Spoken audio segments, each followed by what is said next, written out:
Good evening, good morning, good afternoon, depending on where you are in the world. I think it's actually early morning right now for one of our presenters too. Welcome to Cybersecurity Defense in Depth. I'm my co-host James. James, how you been? I've been fantastic, Brandon. How are you doing? It's been busy. It's been busy. The last month since we last did this was been pretty busy. A lot of transitions, a lot of things happening, a lot of stuff happening in the cybersecurity world. Absolutely. Forever and ongoing, watching the military engaging colonial, all the counter news, people being counterproductive, people attacking, people counterattacking. When's the wave going to end? I don't think it is. I mean, it was funny. I was in a conversation today and they were saying, okay, like, do you really have to know as much as you say you need to know? Like, are you always learning your head in a book or reading an article? I said, yeah. I said, look at this. Imagine your phone, right? How many if you have an iPhone, how many times do you see updates coming out daily, weekly for all the apps you have? And their answer to that was like, yeah, like I have about 14 updates today alone. Now imagine that in an infrastructure, right? In a company with all different software and all different servers and, routers, switches, hubs, IDS, IPS, all this constantly updating, constantly being monitored. Why do you think we're constantly doing it? And then now there's the next generation evolution. So there's now an update and then a patch on top of that. And now it has to be tested to make sure it doesn't open up any vulnerabilities. And now if it's just third-party supplier, they have to make sure, because this you're talking about like, SolarWinds and Colonial and all this. We're looking at different types of technology. It's just never ending for us, which is great to have a career in, but it's hard to be in because we always are learning.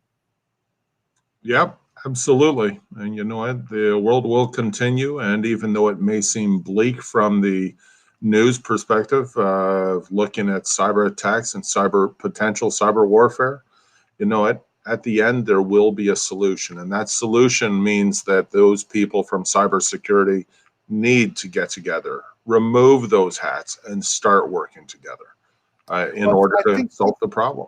I think there's going to be better process. I mean, I know the conversation that you're going to be talking about later today is there's going to be better teamwork, better collaboration, better worldwide collaboration, not just, country, state, province, wherever you are, but worldwide collaboration on security programs, controls, what needs to be done at a global level versus, your organizational level, military. I think that's what we're looking at right now, and it's going to enhance security. And I think, again, security is always this, tennis game. The hackers are all hacking on one side, we're trying to secure on the other side, and it's just this ping pong we're playing. But we're going to try to get better. We're going to try to get better at responding, because I think a lot of times we're tied with one hand behind our back trying to do security because we have to follow the rules. We have to follow change management. We have to follow a lot of things, where hackers, I don't have to follow anything. I could just do it. Get in front of my keyboard and go.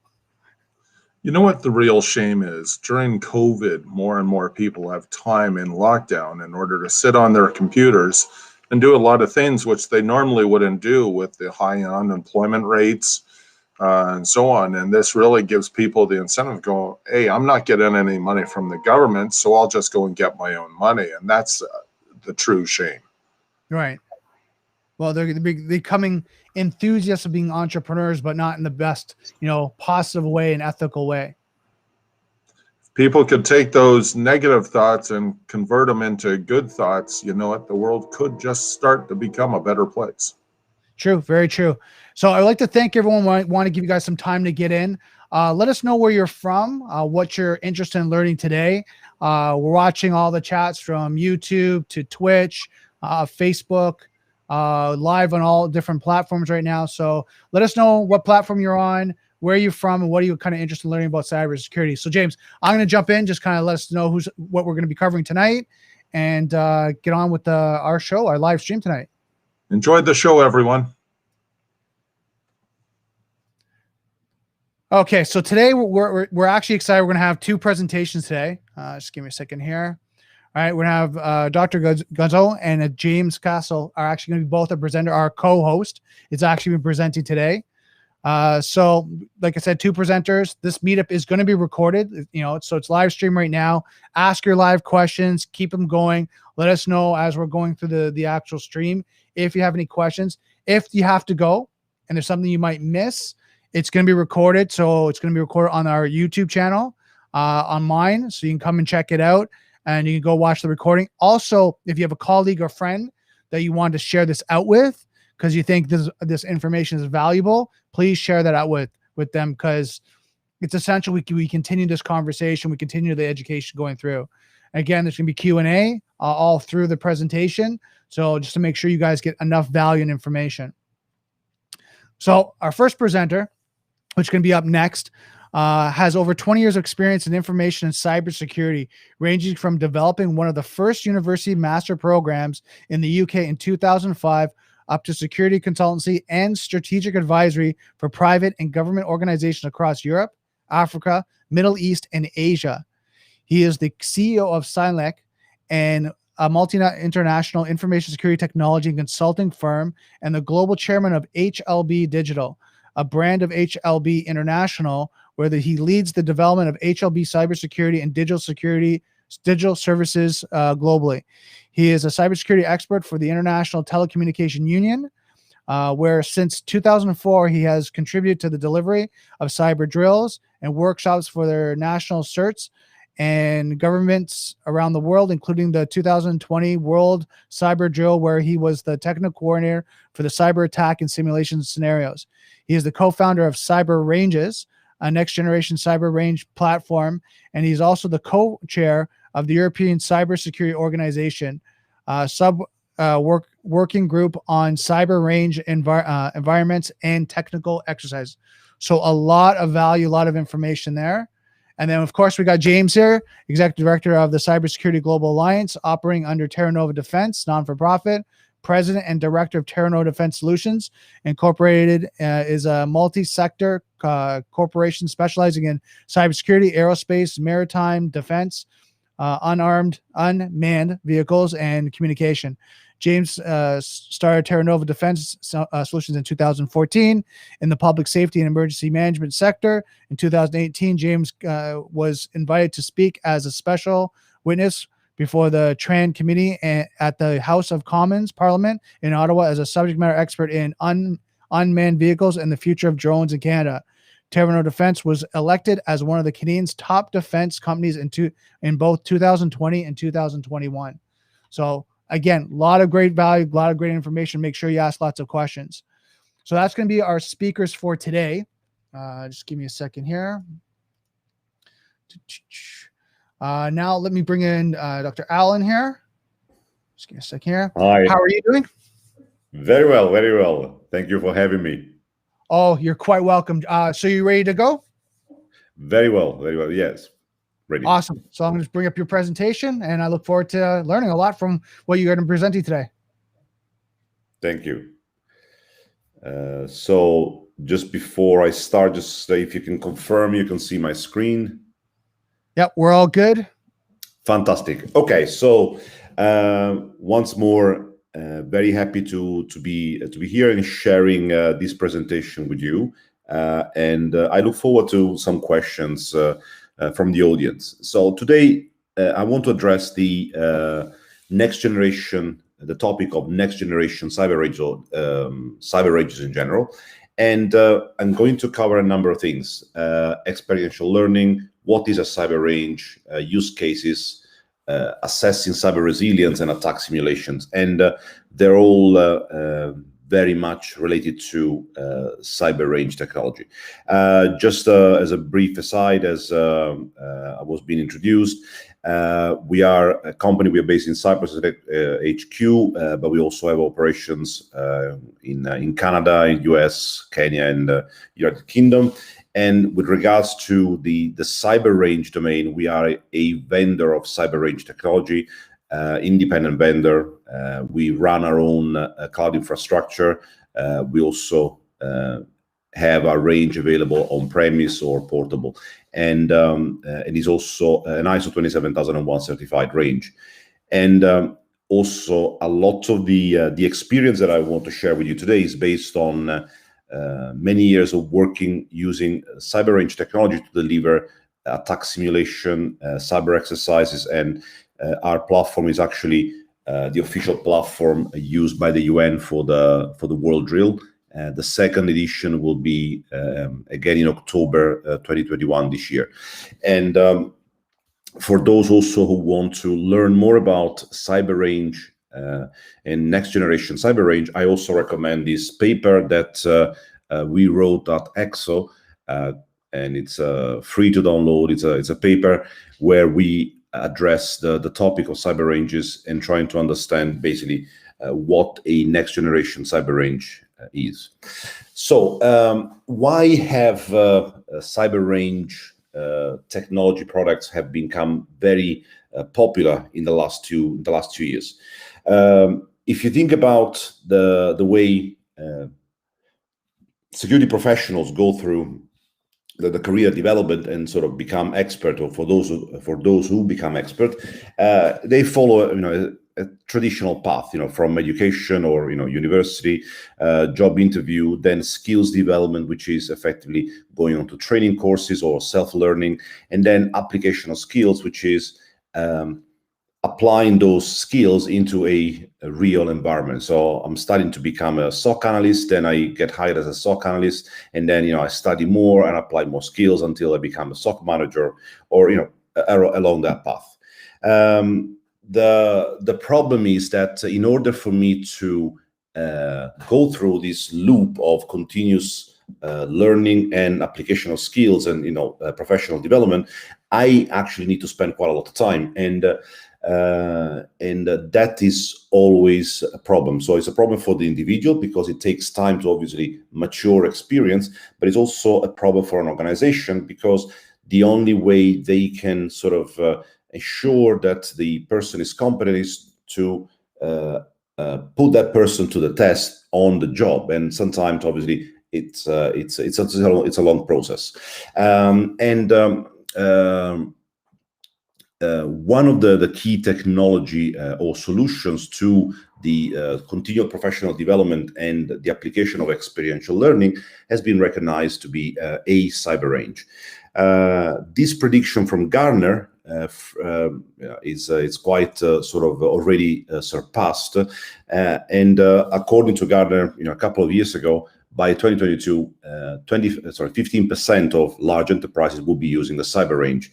The truth is that number is already well above 15%, and many organizations are already looking at cyber ranges to increase their training capabilities, especially government and large organizations. Now, when we think of a cyber range, or when many people think of a cyber range, they usually think of something like this. So on the left, you've got the annual NATO cyber exercise, Lock Shield, and then you have the on the right you have the training center, large training center. Now this is still true, and there are some organizations that still run obviously a traditional cyber range such as that, but basically traditionally a cyber range has been considered as a let's say a training facility or a simulation facility where you physically go to get trained or to go to experience simulation. In reality, that's sort of an old definition or an old view of a cyber range, and what we have defined in the last year, and it's continuing to be more and more developed, is a next generation cyber range. Now, if you look at a traditional cyber range, it was originally identified as a simulation environment, something that could be simulate an ICT or OT infrastructure, ideally also with attack simulation, but pretty much that's what it was. It was defined as a simulation environment, and then on top of it, you would achieve a number of things. You would be able to do training, security testing, and so on. With the with the development and maturity and the adoption of cloud technology and agent-based attack simulation, the simulation of environments, or ICT, OT, have become much more evolved, and therefore, instead of just having traditional virtualization, we now have cloud technologies. We have process virtualization. We have physical emulation, and then you have an orchestrator in the middle that gives access to the different ways of simulating an infrastructure. And then there are a number of applications that allow these simulation to be used.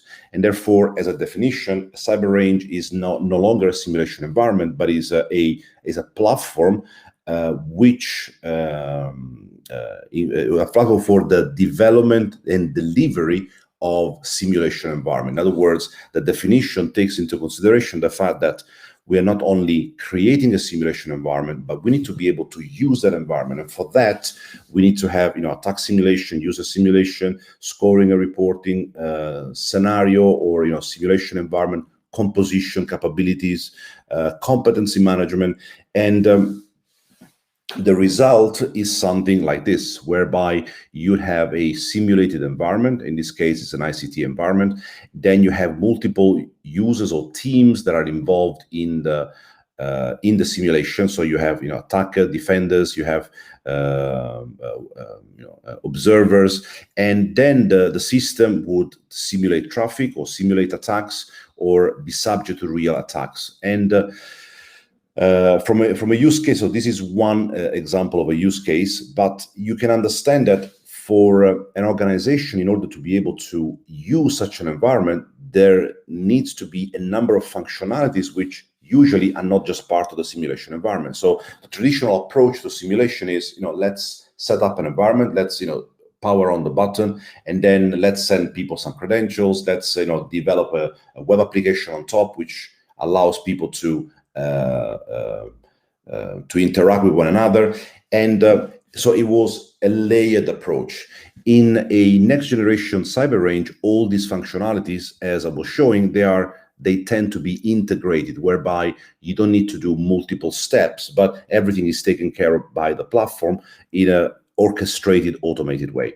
And that takes me to the next point, which is orchestration. So orchestration is, from a conducting viewpoint and from a cloud perspective, is the functionality offered by the cloud providers. If you think about Amazon or Azure or any others, to make to the user, to make the process of managing the virtual environments, the virtual machine, shutting down, powering off, to make that entire process completely transparent, so that the cloud layer is managing the entire physical infrastructure transparently from the user.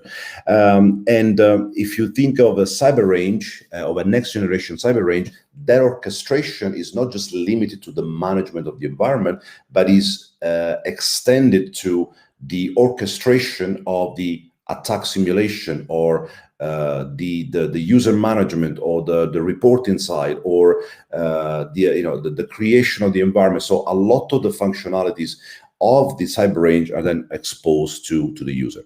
Now, how can we use next generation cyber ranges for various purposes? So one of the key purposes that we have been using ourselves, but also we've noticed a lot, an increasing trend, is cyber resilience. Now, cyber resilience is the ability of the organization to withstand an attack that is affecting their ICT or OT infrastructure, and to continue operating. So it's effectively an evolved version of the business continuity. But since now every environment is connected to IT, and even in the OT, in the traditional OT world, we are talking about cyber physical system. Any attack will eventually affect the ICT infrastructure. So we're talking about cyber resilience, and many organizations need to understand or need to assess their ability to their level of cyber resilience.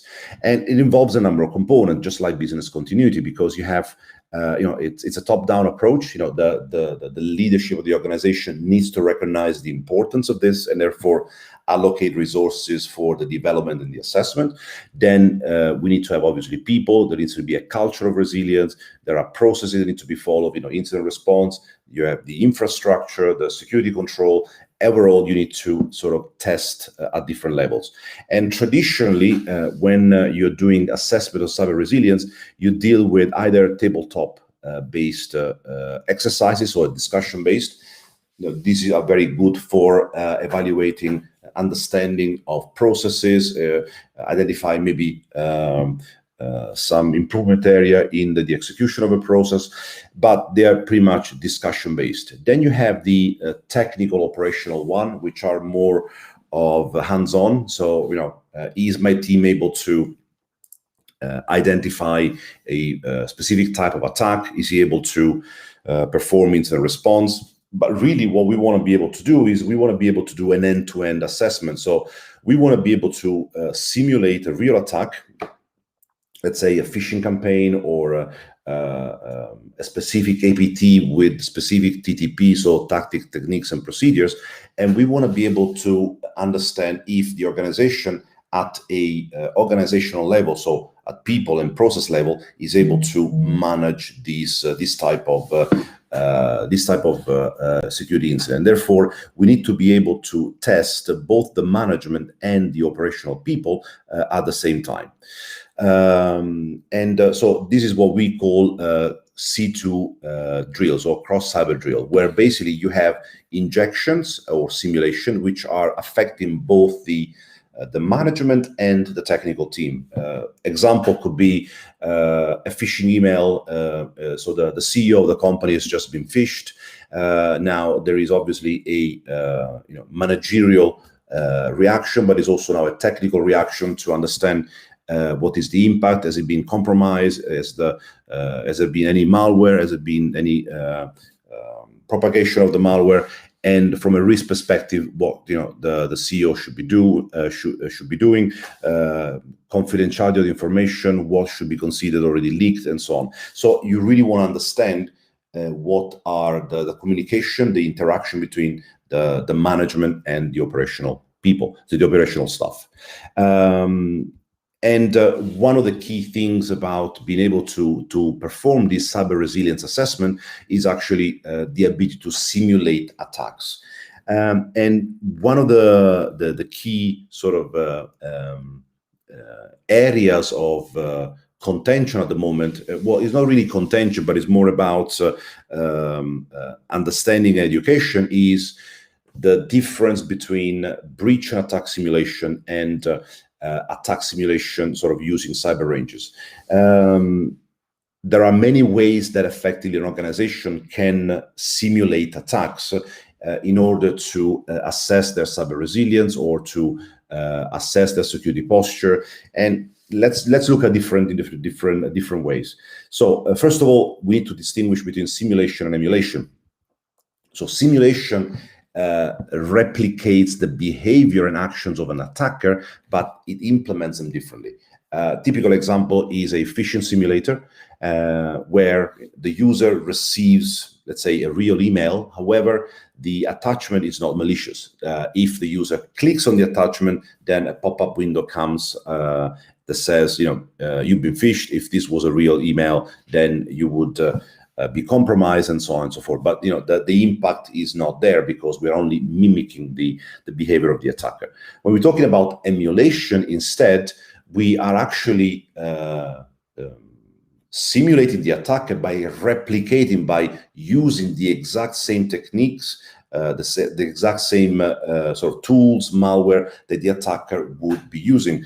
Only that we are doing that in a sandbox environment, which is, again, traditionally a range or a cyber range. And therefore, we are using real system, but we are basically just emulating the purpose of the system. So if we want to take a typical financial institution, we can have a core banking system or an e-banking application, which is then installed as a replica into a cyber range, and then the attack emulation goes on in there.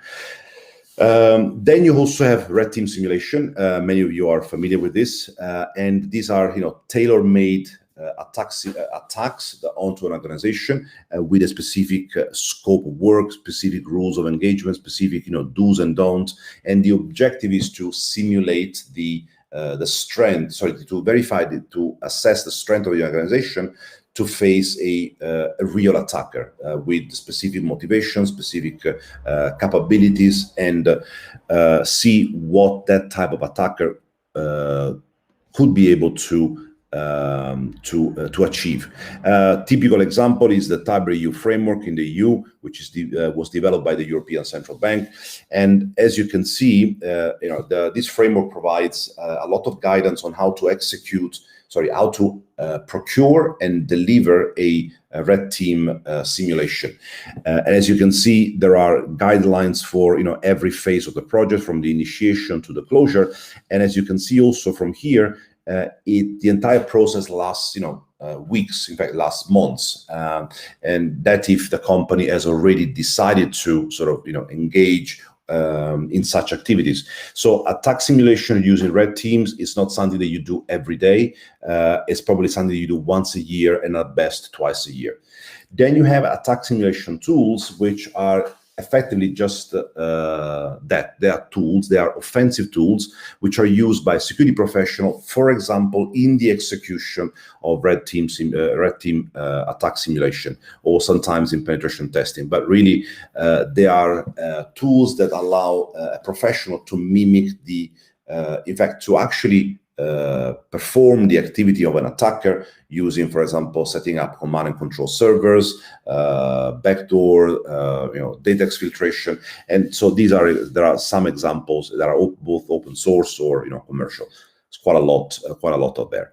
And then finally we get to the breach and attack simulation. Now, they have become extremely popular, and we were having a discussion with a partner today where they were saying, many of our clients ask us, how can we, for example, the Colonial Pipeline hack. Many clients would ask, am I vulnerable to that? Could I be attacked? And what tool can I use to verify if I am vulnerable or not? The question is, can I use a cyber range to verify that, or should I use a breach and attack simulation for that? Now, this is a typical question where I would say probably a breach and attack simulation tool is more appropriate, because a breach and attack simulation can, if configured properly or depending on the solution, can allow you to mimic the behavior of a specific attacker, and therefore to mimic the behavior of, let's say a TTP of a specific threat actor. What it does, it simulates, it's an agent-based technology, and it simulates these attacks on the production environment. And here comes the distinction between simulation and emulation. They're simulating the behavior of the attacker, because they're not really using the real malware or the real tools, because it's on production. It will obviously affect production. However, is able to perform tests that mimic the behavior. So, in a case of a ransomware, instead of infecting the company with real ransomware, it would mimic the behavior of the ransomware and say, can I write to disk, or can I have access to a administrator folder? And therefore, it will write a file, but it will not, encrypt, let's say, the hard disk. And by doing that, I am able to see if the security tools and the security controls of my organization have been deployed effectively, and to somewhat assess the security posture of the organization. And then, they also provide you with feedback. So breach and attack simulation tools are really audit tools which a company can utilize to verify their, let's say, their exposure to certain type of attacks. Now, when you talk about, and again, continue with the Colonial Pipeline, a breach and attack simulation may help you, but not necessarily, because obviously it depends on if it can simulate something or not. But assuming that it can, then it will help you in telling you if you are vulnerable, to what extent you are.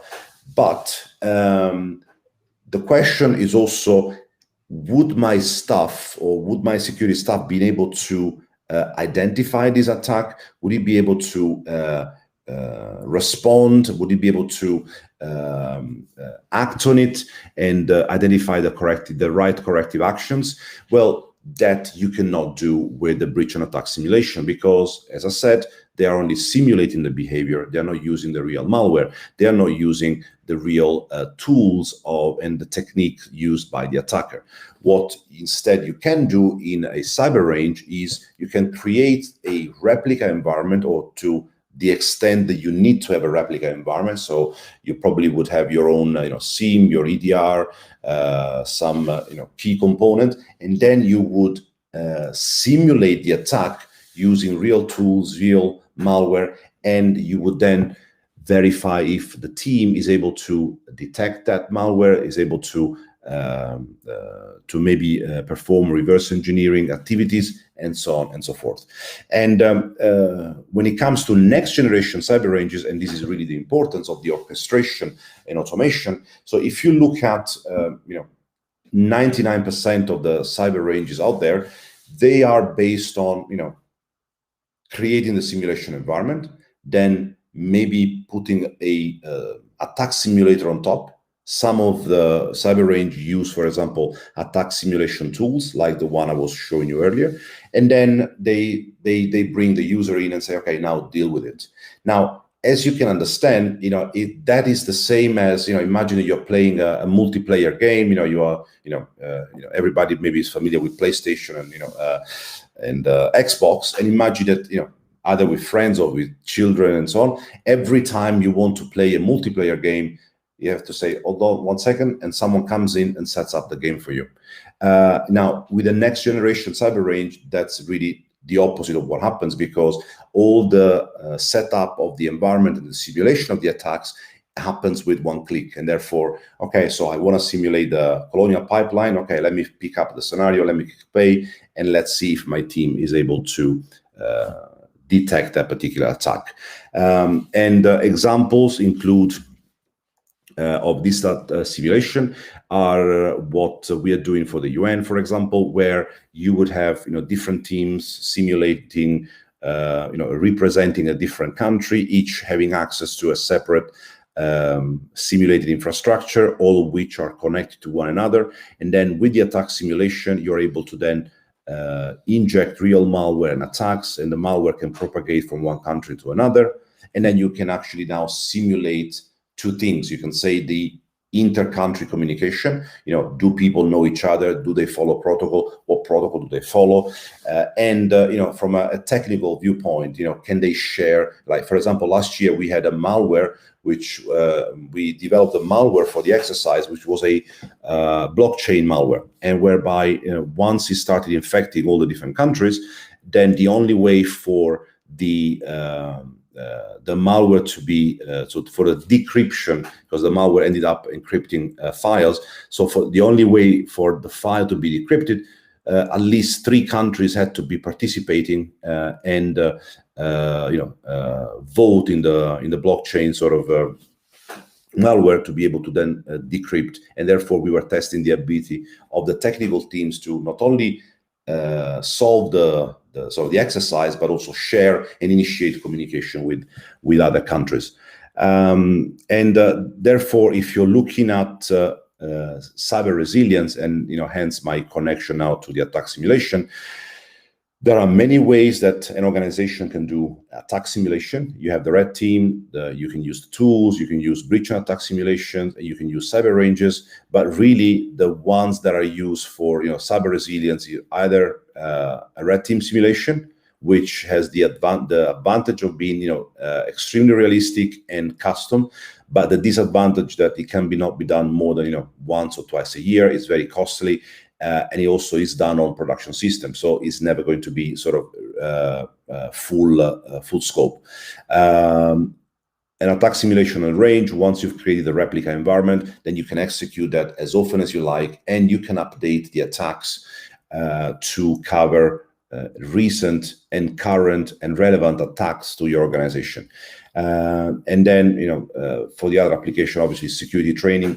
Remember what I said at the beginning. when I was talking about experiential learning, in order for me to go from beginner to expert, I need to go and execute, sort of roll out the continuous improvement wheel of learning new skills, applying skills, learning skills, and applying skills.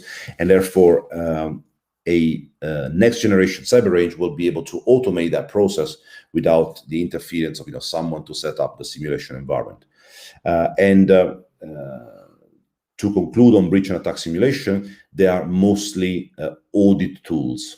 Okay, so and they will not simulate the real attack. They only simulate the behavior. So this is a very important distinction, which we are making all the time to a number of organizations that approach us or they approach our partners when we try to explain the difference between breach and attack simulation solutions and attack simulation using cyber ranges.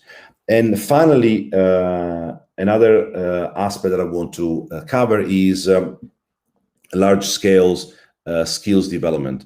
And you have training, recruitment. So these are two important use cases.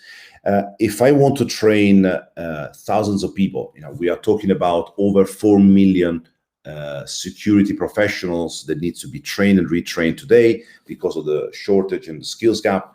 Now, many countries are rolling out national capacity building program whereby they're trying to train and introduce through university and accelerate the learning process to bring more people through introduce more people to the security profession. Now, you can't do that in the traditional method. You have to use, especially if you want to train hands-on and through provide experiential learning, you cannot do that unless you have a technology that allows you to do that and to scale. So therefore to do that, but also that has a large level of automation and orchestration, because you can provide a cyber range, but if I have to take people to a physical cyber range 30 at a time, that is only X number of people that I can train in 1 year. But if you use a automated cloud-based, web-based type of solution, then I can train thousands of people in a much more parallel way. And the other one is recruitment. And this is something that we have done now for quite some time. We run a SOC, a 24/7 SOC. So one of the things that we do regularly is hiring SOC analysts. And because of the numbers and the scale, we have the security skills gap and the fact that you don't find security professionals sort of falling from the tree. We have developed an accelerated onboarding process and training program. But before that, we basically have to go through the recruitment. Now, traditionally, when you have a recruitment process, it can take weeks, months, and depending on the number of candidates that you get. The last recruitment exercise that we did, we received about 600 applications.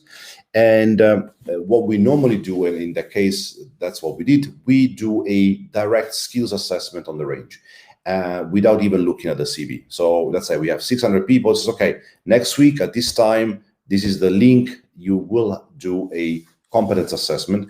And what happens is there already 20% of people just don't turn up, which is just a very quick way of skimming the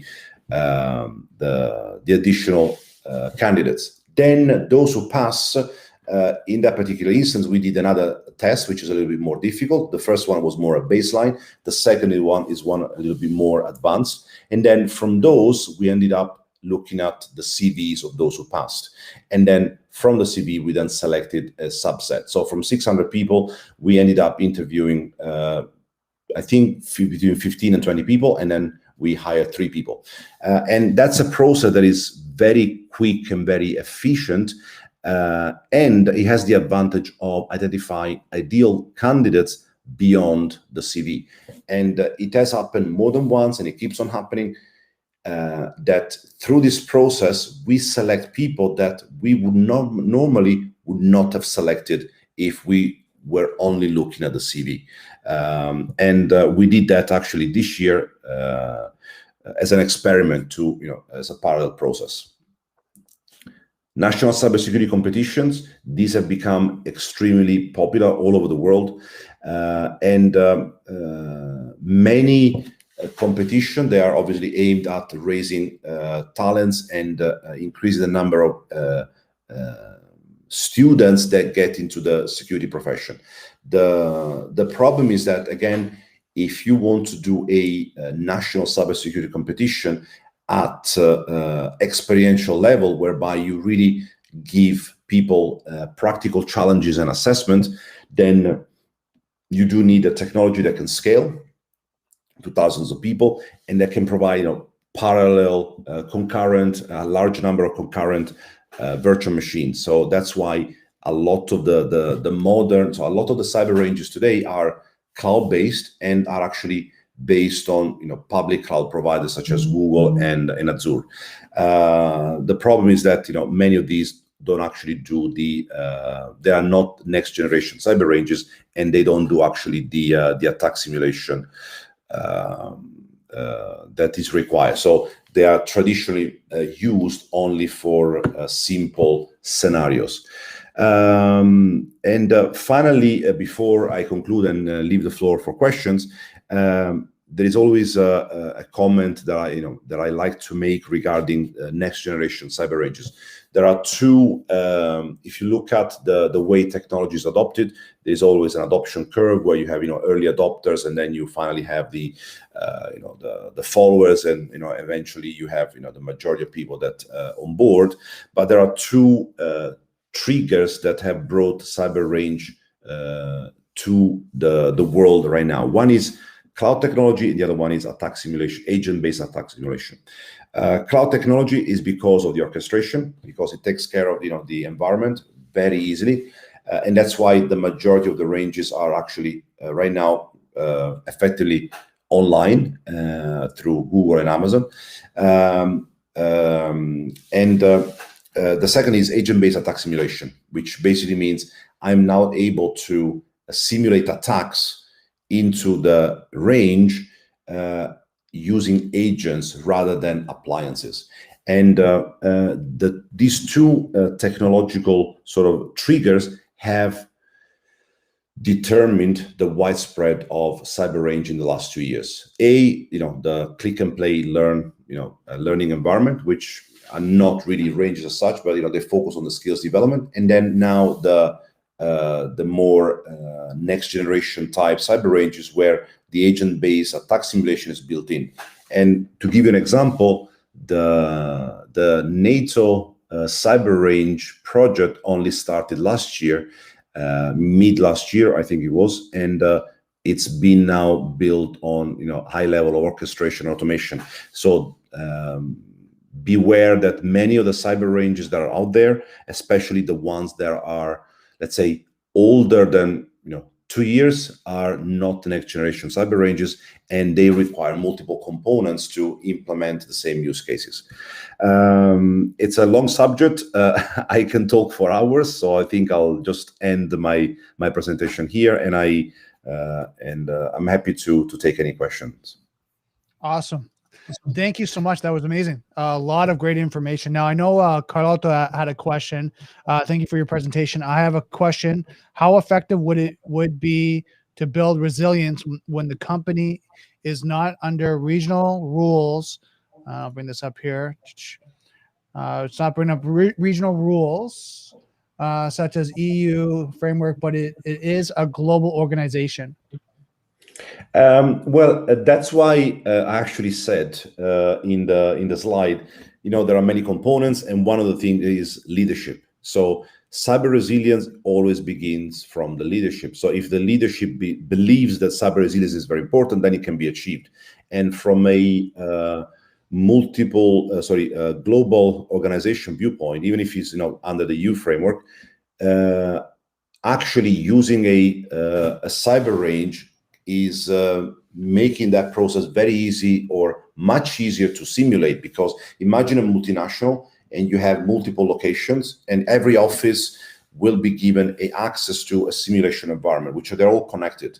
And therefore you now start simulating attacks on the infrastructure, and now the same teams that day-to-day collaborate or don't collaborate, they're now forced to react to a problem, to an incident, and collaborate. And we have clients that and I know organizations where for example, it's either a telco or a financial institution, and the same telco, the same bank gets attacked all over the world, and they're basically targeting the bank.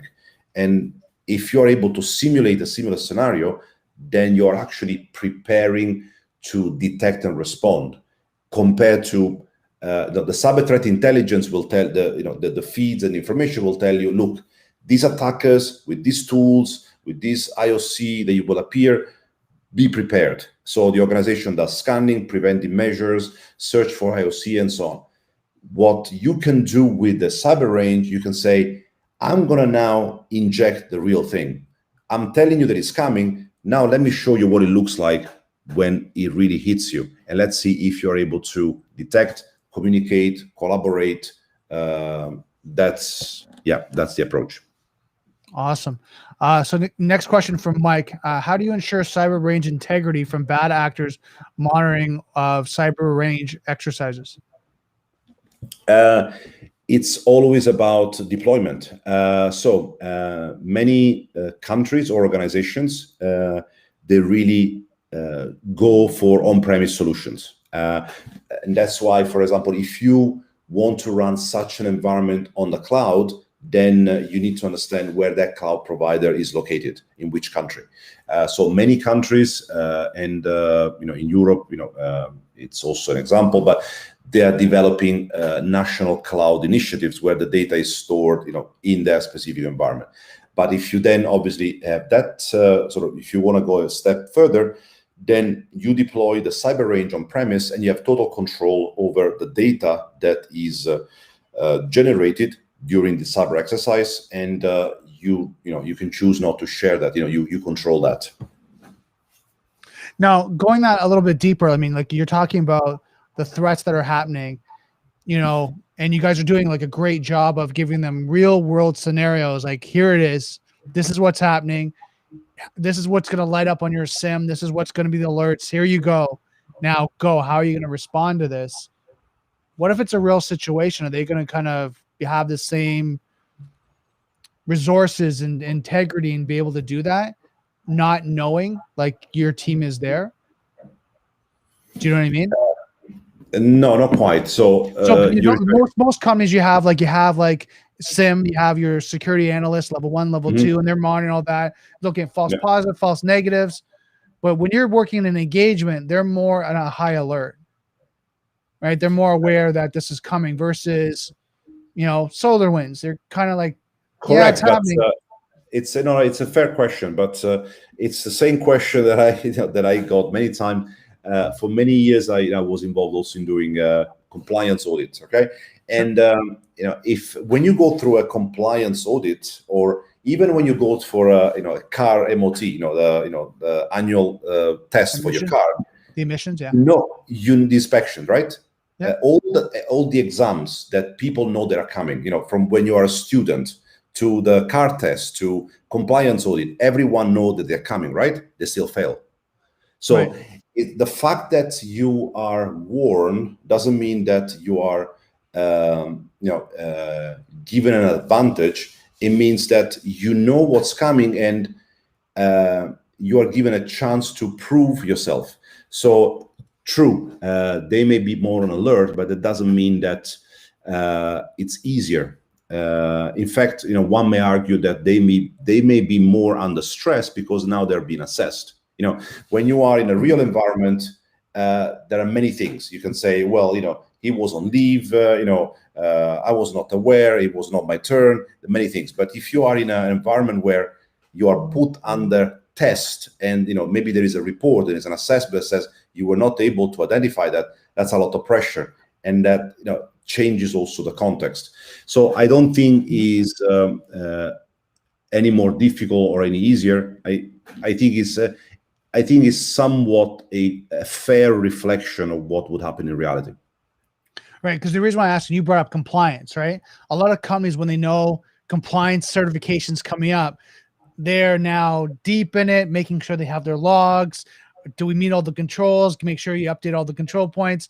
And then day one, they get their certificate, or at least, they pass. And then they go, okay, we don't need to worry about that. We're going to move on to the other 200 projects that we're working on because we're compliant now. We don't need to manage this. And so kind of same type of scenario. Like if I know a company, we're going to do a pen test or anything, they're like, you're going to have a purple team pen test. You guys got to be ready. Make sure the blue team has done their job. Make sure everyone's watching. Now keep your eyes right on the screen because an alert comes up. You better be watching that, like all that.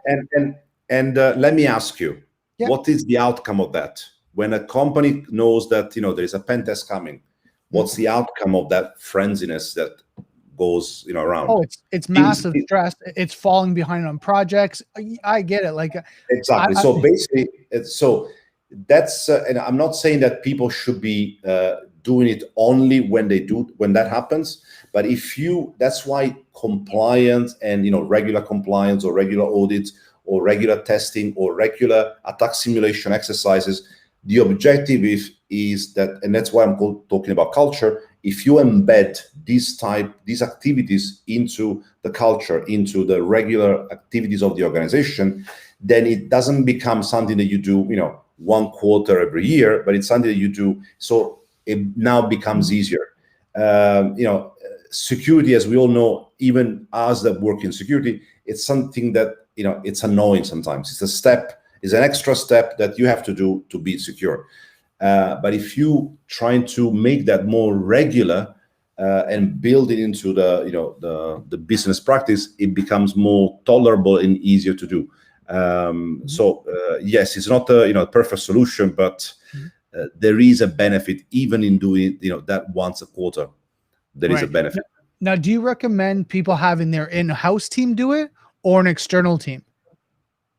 Okay, I recommend a sort of a combination because if you have an external team do it, which is what happens at the moment all the time, because it's like the 99% of the ranges are not automated. So if you want to simulate something, you gotta have it set up. And so that becomes expensive because if you have to bring in someone to do that all the time, it's expensive. So you want to be able to allow a team to click on button and say, okay, there is a new attack that came last week. Let me push this through. Let's see if it happens. Okay, if I'm ready.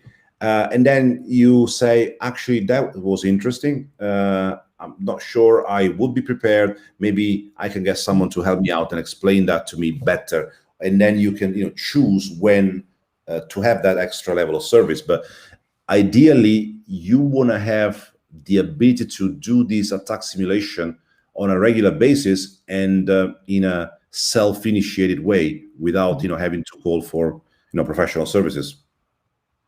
No, yeah, and I think the reason why I asked that question, I think it's a hybrid approach that sometimes your internal team, not all the time, but sometimes your internal team kind of fixes as they go, and you're not. It's like bandage fixes. They patch things and just make sure it works versus full remediation, where an outside team will go, no, here's a full remediation port. No, don't give me. There's a roadmap. It doesn't mean you have to fix everything today, but there's a roadmap on. Here's some critical things. Here's some low, like mid range, and here's some low. Where the inside team will go, no, don't worry, I fixed that. It's fine. Right? And it's some sort of hybrid approach to maintain. In fact, that's my favorite part of any attack simulation is the lessons learned, because a lot of the times, and just I think it's a long discussion there, but I think there is the approach to learning that many people sort of follow, which is more focused on the results than on the method. So people focus on getting the answers right rather than understanding why that is the answer. The problem is in many cases, incident responders focus on the symptom and they cure the symptom, okay? But they don't look beyond and understand what is the root cause, what is the actual, how the attack happened, what really happened. And we have some exercises where everything seems to have been patched, fixed, and everybody's about to cheer up and open the beer, and then something else happens that says, shit, I know. I didn't realize, maybe, it's deeper than that, and it's much deeper. And that's where, and you can have decoy, where, the attack makes you focus on something so that they divert your attention from something else that is really happening. And then, you fix that problem, but what really happened, just passed you by, and, you don't have a clue. Oh, for sure. And that's real world, right? They can do the misdirection, right? It's like magic. Yeah, look over here, look at the alerts while they're doing reconnaissance over here, right? Exactly. Downloading data, and you're like, what just happened? Like, yeah, the firewall was getting hit, but over here they got like 10 gigabytes of financial data.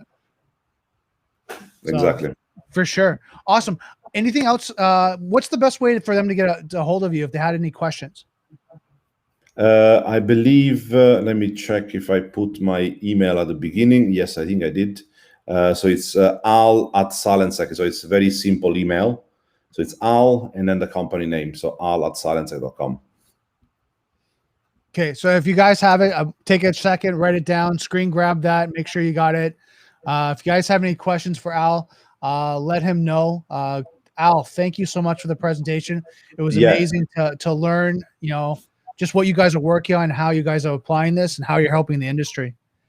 You can also reach our head of operations in Canada also, and he is on cyberranges.com. It's Michael@cyberranges.com. Michael, okay, perfect. So yeah, guys, if you have questions about that, post it in the chat. We can make sure you guys get the information. Al, thank you so much. I really appreciate it. Thank you to you. Thank you for having me. Awesome. So James, you're up. All right, Brandon. Thank you very much. Great presentation. What'd you think? That was an amazing presentation. I'm glad we let him go first. The competition is on. Now I got to really push the envelope. So do you have your presentation ready to go? I do. Yep.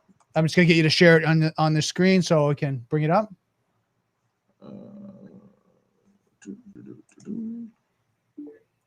There we go. Come on. There we go. Awesome. All right. All set.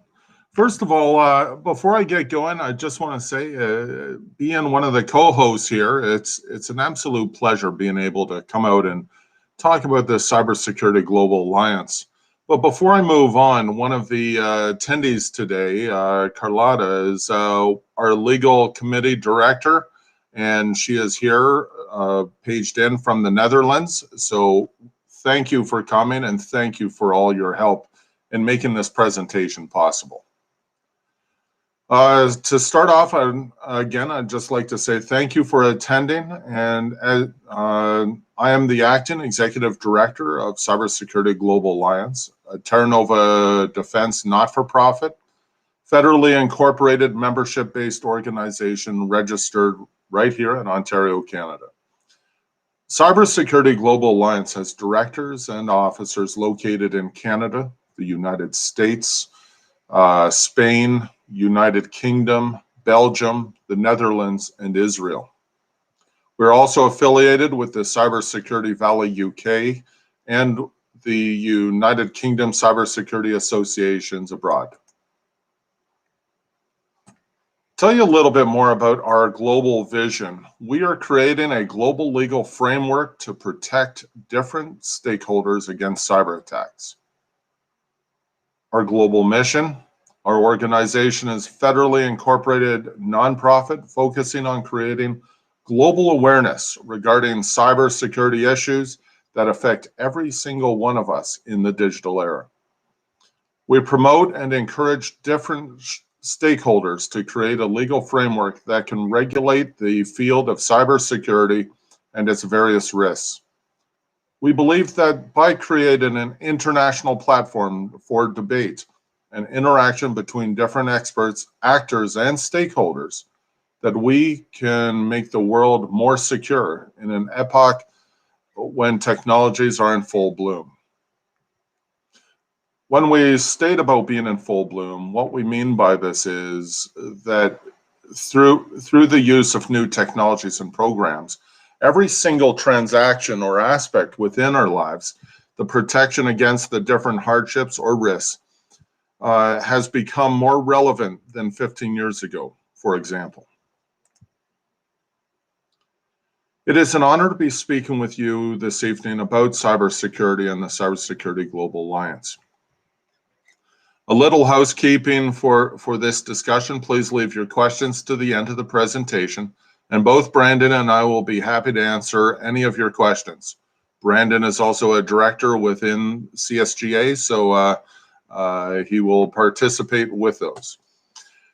This presentation will take about 30 minutes to complete, and extra time is being left at the end to get down to any serious questions that you may have, and we welcome your comments or questions or any considerations.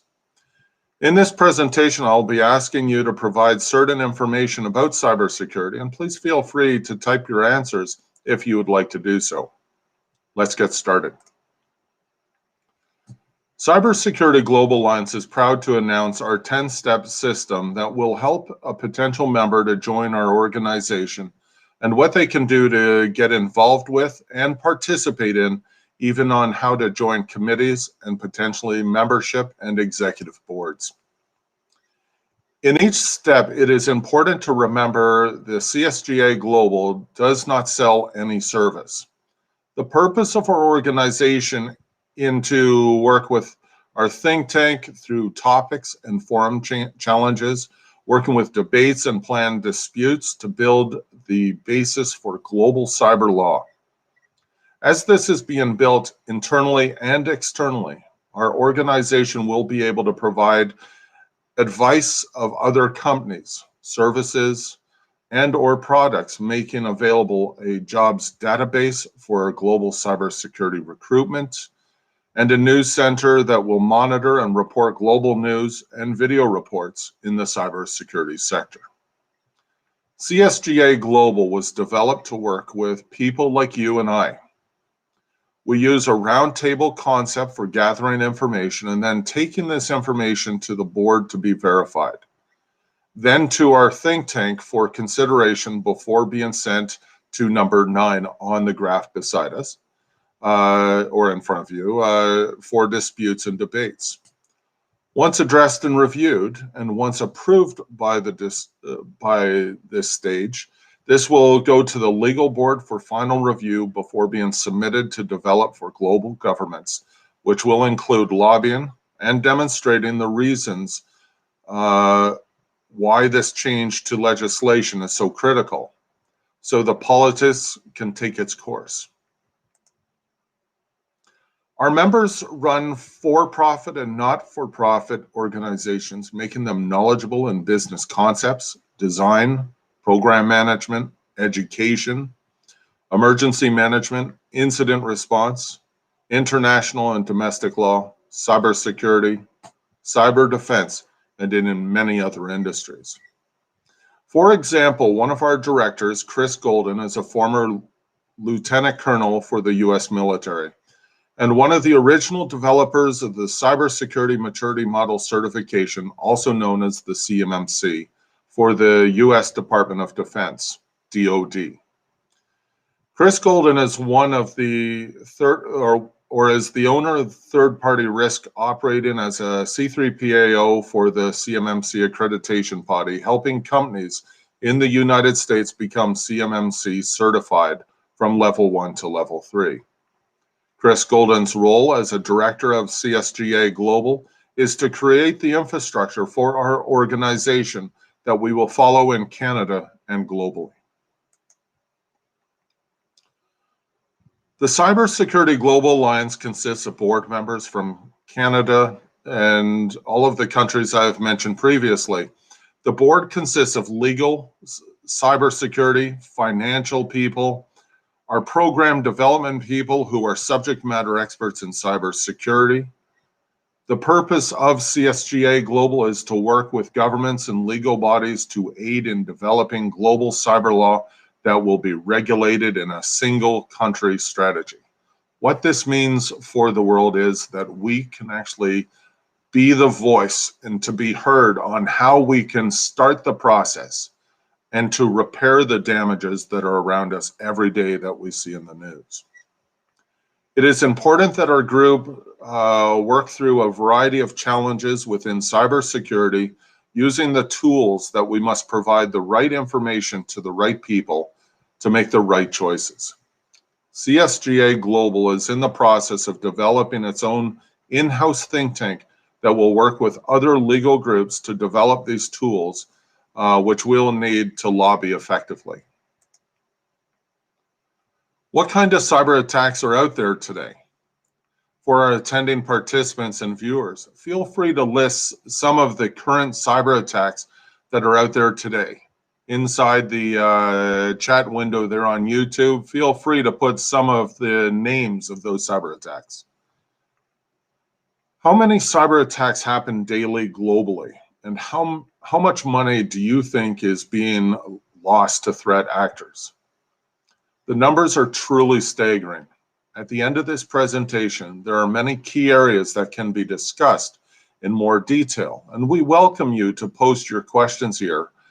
And at the end, we will go through as many as we can together. For me personally, I blog every day or every other day on new cyber attacks, ransomware attacks, and more.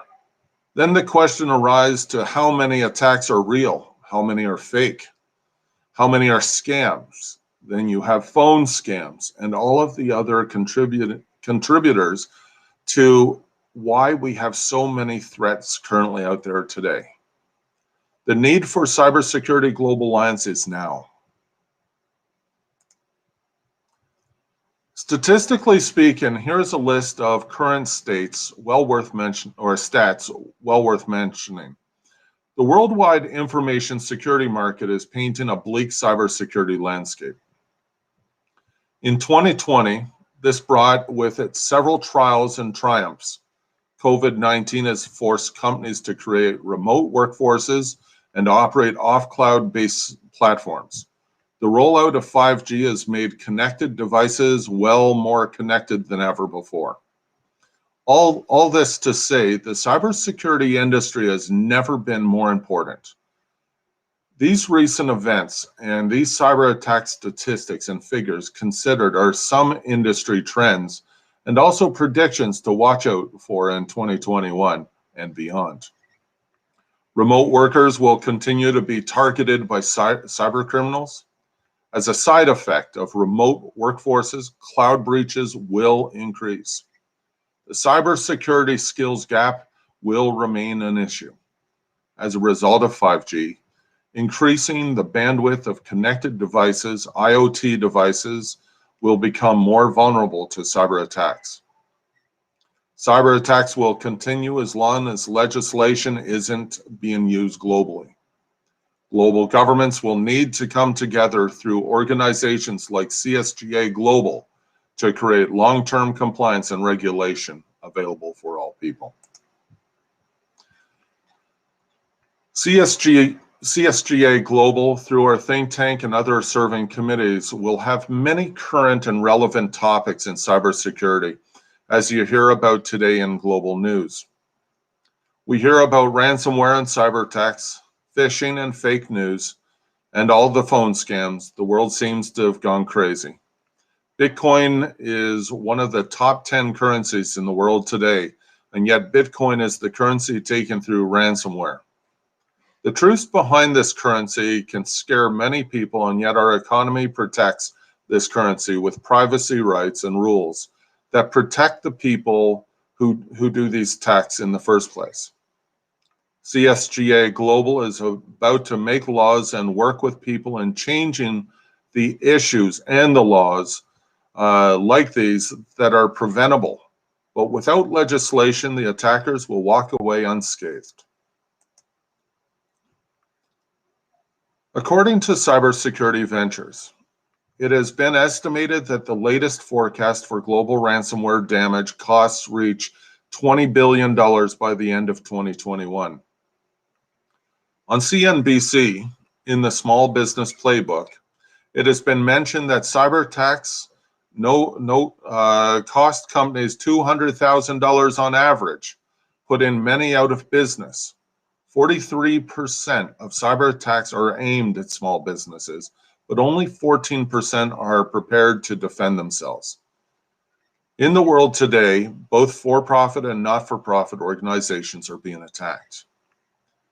The successful attacks are usually done through unsuspecting employees that have not been trained with real-time information to know what to look for, while other issues are staged within organizations throughout current and ex-employees who have a vendetta against the company for their termination. There are so many examples of this that we see every day, and a lot of it that remains hidden inside the news. CSGA Global has legal teams who will aid in the development of legislation advisory and others engaged in doing demonstrations to the government to demonstrate the severity of a cyber attack to today's business. Our first presenters from Cyber Ranges is a key example, also members of CSGA. Cyber stalkers are known for stalking kids and adults alike, utilizing fake news to damage another person's reputation or to embarrass them, losing friends, employment opportunities, or the ability to survive day to day. There are smart people in the world today that use their knowledge to hurt others for fun or to threaten a person for ransom. CSGA Global will work with the courts and lawmakers to help these victims clear their names, removing these attacks that usually result in such huge devastation of the person and their family, even destroying relationships, and some who end up committing suicide. As there are really no services for adults, as no laws are being broken. It is not against the law to get online and slander somebody and thinking that the police are going to come to your door. It's just not going to happen. It is time for change, and here at CSGA Global, we are working to create a better world that will stop these attacks with the support of our government worldwide. In Canada and the world today, there is a true need for organizations like ours to work together. Organizations like the UK Cybersecurity Association and the Cybersecurity Valley UK are all working together to provide real-time information to its members. It is important to mention that the CSGA is an organization that must vet our members to make certain that threat actors will not be able to get into our ranks to use this information for their cyber attackers' bent interests. Each member must complete a detailed application. Then each member will be interviewed by a select CSGA board-appointed member, at which time you will be asked several questions about you and your past, including employment and locations where you may have volunteered. References may be requested based on the role or position that you are applying for. This process is for the best possible protection of this organization and your privacy inside our organization. All board members will be issued with materials to best fulfill their individual needs and roles. And due to COVID-19, our meetings will be done online until 2025. We hope that you will consider joining us and working with the CSGA soon. Cybersecurity is becoming an increasingly central facet of national security. Within this realm, CSGA's work covers topics like cyber warfare, encryption, military cyber capacity, hacking, financial terrorism, and more. A rapidly evolving technological landscape is changing the very definition of warfighting. CSGA's work, legislation, and compliance are in similar areas which will examine cyber warfare, cyber terrorism defense, and military technologies, and much more. In the 21st century, many of the countries in the space sector seek to leverage space for strategic and economic advantage. CSGA examines the technological and budgetary issues related to the space and cyberspace sectors and how they affect national security interests globally and other spacefaring nations. Research areas include space security and advances in commercial and civil space capabilities and in hypersonic and quantum encryption technologies. Recently, the Biden administration made an announcement that companies should realize the severity of cyber attacks today. The realism is that most people do realize the severity. As there are no laws, governance, or violation for people to attack people through the internet, and no way to unmask these attackers, the answer is in lawmaking and building rules that will remove a cyber hacker's rights to privacy and expose these people.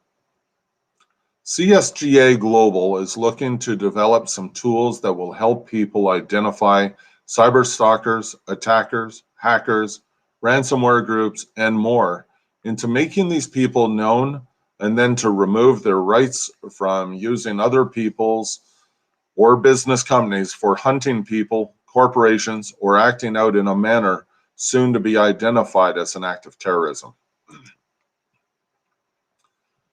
Thank you very much for attending our Cybersecurity Global Alliance corporate presentation. For those people attending this evening that are not part of the CSGA, and for those people involved in the cybersecurity sector, I would like to invite you to join the Cybersecurity Global Alliance free of charge for your first year, if the conditions are met as mentioned during this presentation. For more information, reach out to me by email and I will forward you an application and you can join the international or Canadian individual title with all the privileges included in membership. If you have any questions, please feel free to ask Brandon and I. We'll be available to answer any of your questions. Thanks again. All of my information is here on this slide and feel free to reach out with questions either online or offline. Awesome, James. Yeah, we got a couple questions coming in. I'm going to just pull them up here. I know you were asking about some malware. So Mike was saying here, malware, phishing, SQL injection, and of course, denial of service attack when you're asking different types of breaches and compromises, different types of attacks.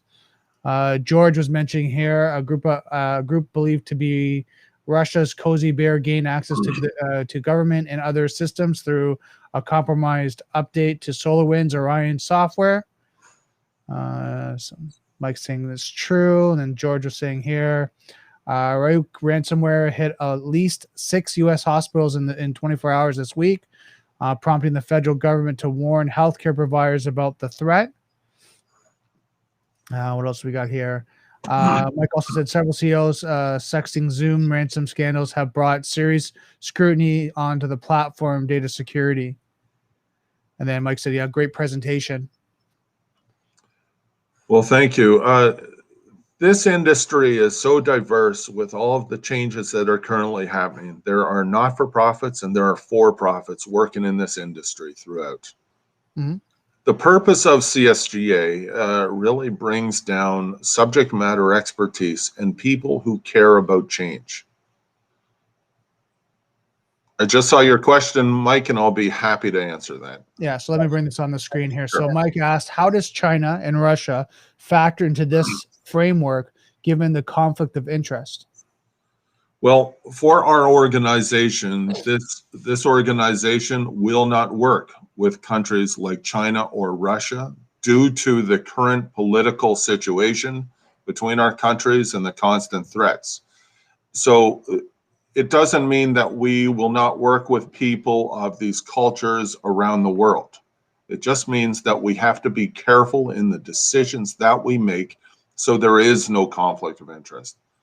The building of CSGA is really to developing subject matter expertise, and I know I say that a lot, to coming back to the table, working together and creating laws.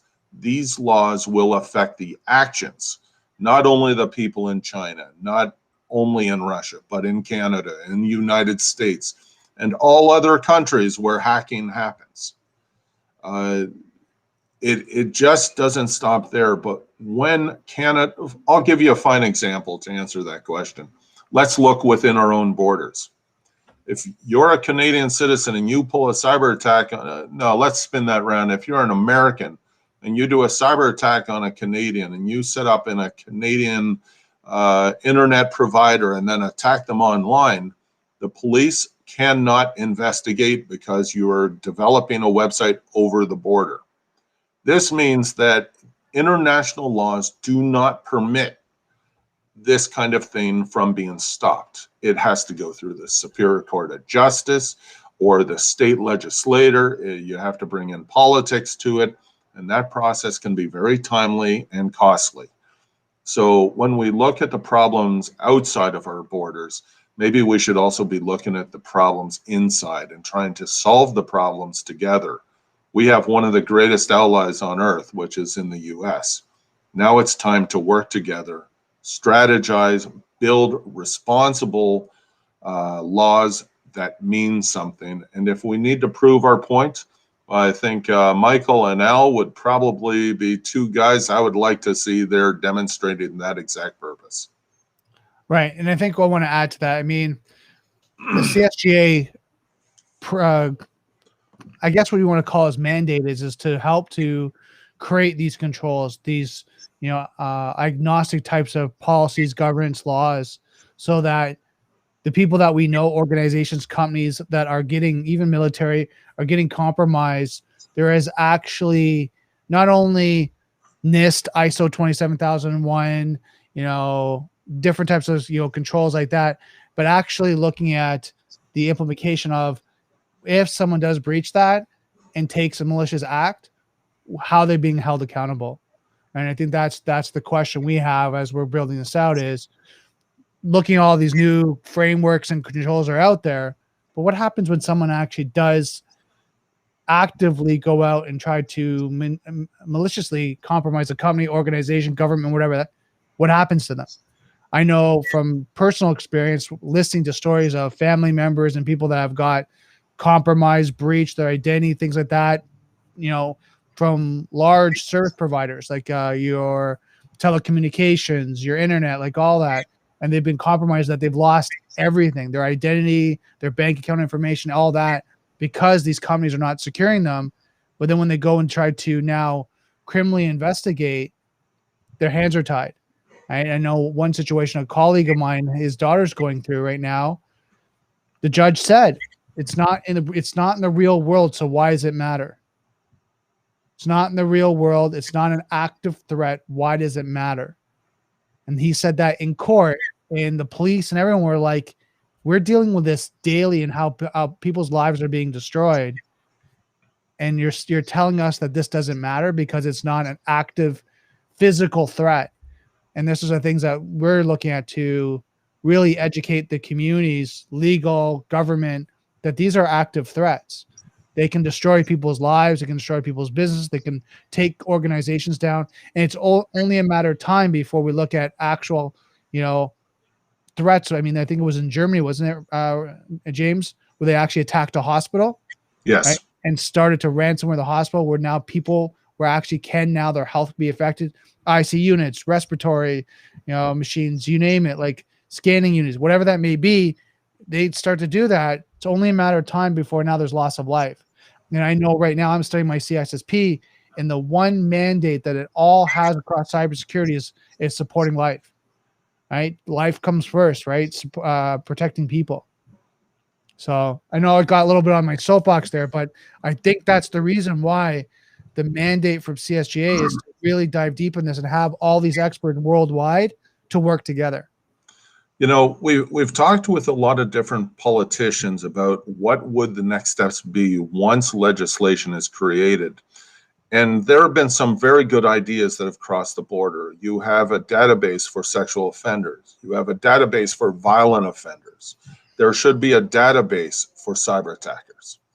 So people in the world can pull up on the database and go, before I employ this individual, I want to know about this individual. People should have the right to understand if a person is responsible for an attack. Because under new legislation, if you have a cyber attacker utilizing your office computer in order to attack another person, and if it passes to become an act of terrorism, you will be arrested as an accomplice. Mm-hmm. Now, George brought up a good question here. He said, is a cyber criminal considered an enemy combatant? Well, it would be if there was legislation. Because right now there is no such thing as a cyber criminal. George, maybe you could explain to me, in your opinion, what you think a cyber criminal is in the current legislation, the way it is now in Canada or the United States, please. And you're in Houston, so let's start on in the U.S. So one thing I want to bring up here is he's a cyber criminal considered an enemy combatant. Now, when you say enemy combatant, now you're looking at a terrorist. You're looking at something along that line, and it has to reflect that same type of impact. That's when you start to say enemy combatant. An enemy combatant against an organization is not defined as an enemy combatant. That could be espionage, something along that line where it's more business terms, where an enemy combatant is now when you're looking at taking down a hospital, multiple hospitals, taking down a power plant. We just had, you're talking about the oil that now is starting to kind of, phase over to that enemy combatant. And we're starting to get that, but it hasn't been clearly defined yet.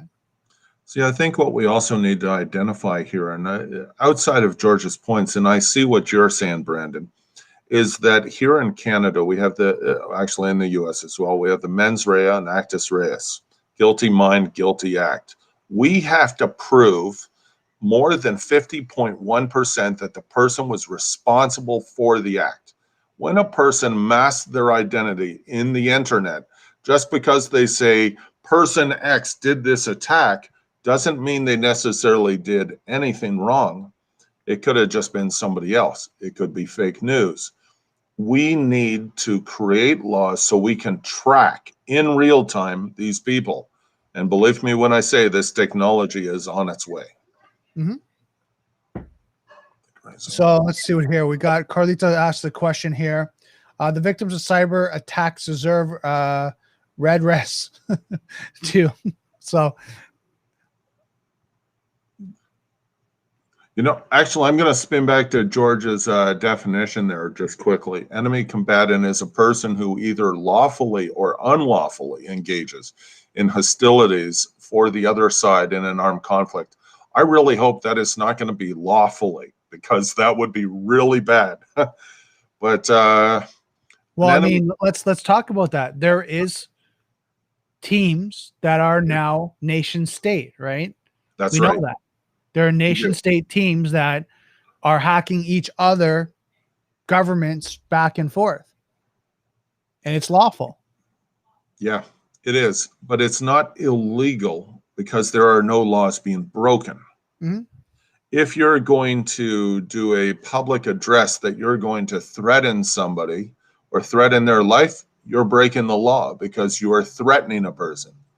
But if you take somebody's information and go broadstream and just create fake news, like what we've seen all over the world in the last 2 years, again, just tell me what laws are being broken. Slander and libel takes about 6 months to 12 months just to get through the first door of the courtroom, and you have a lot to prove. Right. This is the terrifying thing, Brandon, and for everybody watching today, I would like to come up with the easy solution and saying, poof, here it is, new law, everything is great. But you know what? CSGA has something that nobody else does. It has a beginning and a vision to doing something great with all the people of nations from around the world who want to see an end to the abuse through the World Wide Web. Right, for sure. Yeah, and I think the one thing we have to look at too, and George is commenting about that, is non-repudiation, right? So when you look at non-repudiation, you got to prove that that person did it, and there is no question. right? You can actually trace it back to that individual. Now, like we're seeing in different, you know, tools and techniques they use, from spoofing IPs to, you know, hopping different you know, addresses and using other people's computers. Right now, you're looking at forensics. It's harder. I'm not saying it's impossible. It's just a lot harder to tie it down to a group, like a person, a group, an organization. You know, because there's groups out there that are doing this sometimes, right? And then it's hard to tie it down to that one, you know, area now. We're currently, right? So that's what, you know, these are things we're working on, right? These are things that part of CSGA is to have these conversations. So, you know, cybersecurity is just a general term for many of the mechanical industries out there that utilize chips. How many computer chips do you think run technology in the world that can actually be hacked today? Nearly everything. 90 to 95%. Right. My working with the emergency management sector and unmanned vehicle operations, some of the biggest things that scare us in defense and terrorism is somebody flies over an armored drone over top of heads where nobody can see it, and somebody hacks in and then fires that on an unsafe population. Who's to blame? The drone pilot, the person who manufactured, or all of the above? And usually the courts will drag everybody through until they find the person responsible. And if it is a clear hack, there may not be any way to find it out, but somebody will always take the fall. Right, for sure. Got another comment here from Cleto. She said, making a global instrument like a treaty will be also a good idea, but would certainly countries ratify such legal instruments? That's also a problem. She's right, it is. But the thing is that what we're trying to do through legislation and law is to create deterrence.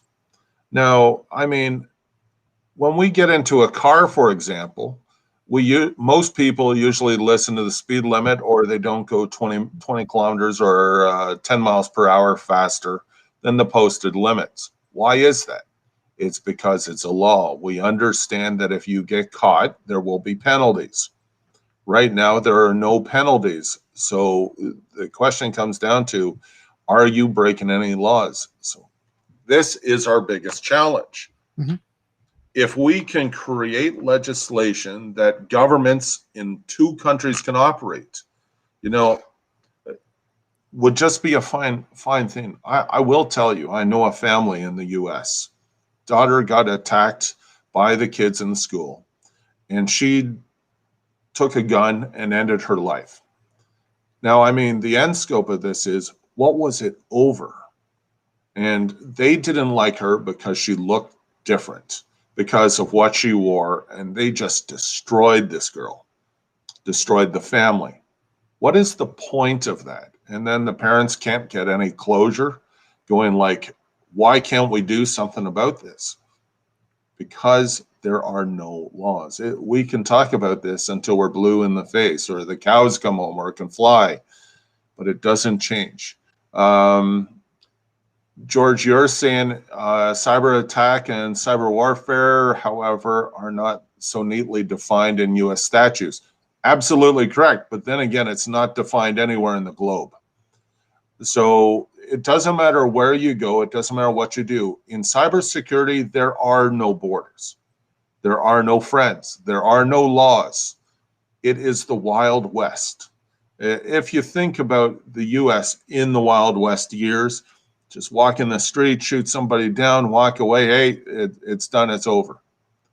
Cybersecurity may be a totally different concept, but imagine a World War III, not with missiles, not with weapons, just cyber warfare. Cyber warfare has the ability to close down our entire infrastructure.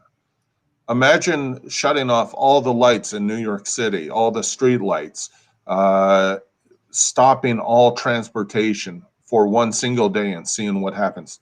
Destroy all the lights and the water. I mean, the acts of terrorism could be global and catastrophic, just equally to an environmental disaster. We need to be prepared. We need to work together. And you know what? Everyone talks a great game, but CSGA is going to put this thing together. We are going to push this through. And people like Carlotta, for example, she's a recent graduate working in law in The Hague. You know what? I've seen a lot of movies about war criminals being tried in The Hague. I got to say, I envy her for grabbing such a hard field to dive into. But we also have legal advisors coming onto the team that want to start this process because they know that it has to happen. And if we don't, what are we creating in the next 20 years? Right, for sure. Now, any final thoughts, James? I think we pretty much covered all of it, Brendan. Really, the CSGA is going to continue to build and develop and grow in Canada and around the world, developing our legal teams and think tanks. You know, I'm an ambassador for the EU Commission, and we've seen a think tank grow up to over 30,000 members in 65 countries, and it took us 3 years to do. I believe that CSGA, with the current avenue that it's currently on, we will be able to do that in 1 to 2 with all of the devastation that is currently in the world today, as long as we can work together. Awesome. So, guys, what I want to recommend for you guys is to keep up to date on what's going on with the cybersecurity industry, what's happening in your organization, your company, your colleagues, your friends. Always have these conversations, what's going on. Just kind of keep your ear to the ground. Keep coming out here once a month to get your, in-depth knowledge of how we're kind of looking at CSGA and, different types of cybersecurity solutions and technologies that we're talking about. I know George just said so CSGA means, and I'm just going to put this on the screen so you guys can see it. So CSGA means that there will eventually be a whole new group of sheriffs in town. It's possible. That is a possibility. Maybe it'll be a new Judge Dredd. No, I'm sorry. That's totally off the wall. Yeah, don't go that way. But yeah, that's what I'm saying. Like, just keep up to date what's going on. We need more experts. We need more people like you learning about cybersecurity, sharing your knowledge, sharing your information as you go in the industry and evolve. We need people like you to kind of be involved in this and to make sure that we're all growing, because at the end of the day, it's going to be a global effort. It's going to be all of us working together. Absolutely agreed. Now, it's got one last question I think Mike was saying here. We'll bring him on the screen here. The asymmetry of the threat versus the cost of defense are real issues. Strategically, you can defend a target all the time, as Brandon mentioned about the cyber range certification time. So yeah, I mean, there's lots of tools, lots of things that are coming out, but just keep learning, keep your ear to the ground. It's so important to be able to do that, because I mean, at the end of the day, it's going to be us that's going to be growing this, right? So us going to be helping people, organizations, government, military, all that protect themselves. And on a final note, I'd like to thank all of the different directors from CSGA that are online tonight. Oh, for sure. There's so many out here that are coming out and just being involved in the conversation. So I want to say, look, our next presentation is going to be in a month. Make sure you subscribe to the meetup group. If you guys have any questions, reach out to James or myself. And yeah, we're just here to help you guys, protect your organizations and make sure you guys, stay safe when you're working with technology. Take care, everyone. Thank you very much for your time. And it was great talking with all of you this evening on such important topics.